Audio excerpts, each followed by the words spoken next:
Okay, 12a. So we've got the graph of f of x, which is this smaller one here, and we can see it hits at 1. And then we have to draw on top of the original graph this graph here. So y equals f bracket x plus 4. So whenever the x itself has changed within the bracket, then you know it's definitely something horizontally going on because the x is changing. Okay. When you see a plussing or a minusing, it's moving. Okay. If you want the posh way, the word is translation. Okay.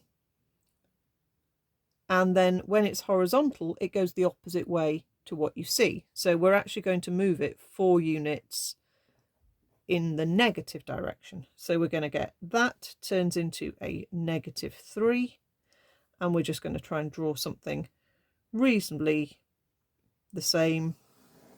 So something like that and like that. That would be absolutely fine.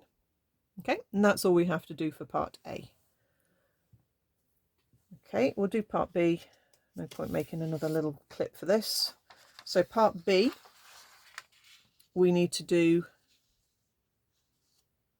f of a half x. So this one again is inside. So again, it's a horizontal. Okay, so they've given us 2 horizontals this year.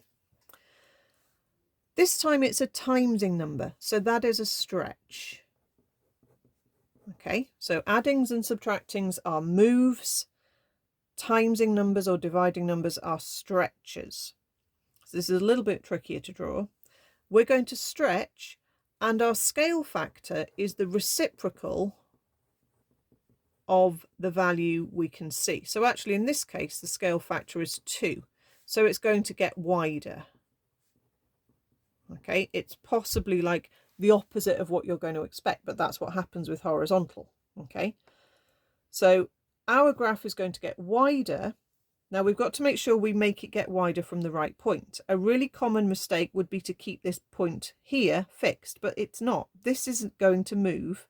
This is the fixed point here. Okay, that position there.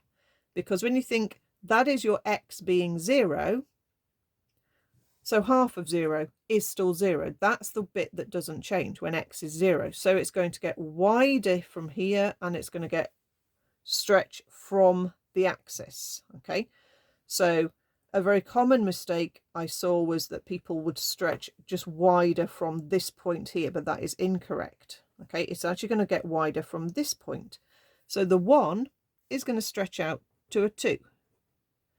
So as soon as we've established that, then we can draw that part of the graph like that, and then we can just carry on and draw it wider and make sure it looks like it's getting wider, something like that. And then make sure that arm looks like it's getting wider, something like that. Okay, nobody's going to start measuring, but you definitely need to have got that point moved out to the 2 and make sure that that's the obvious bit that does not change.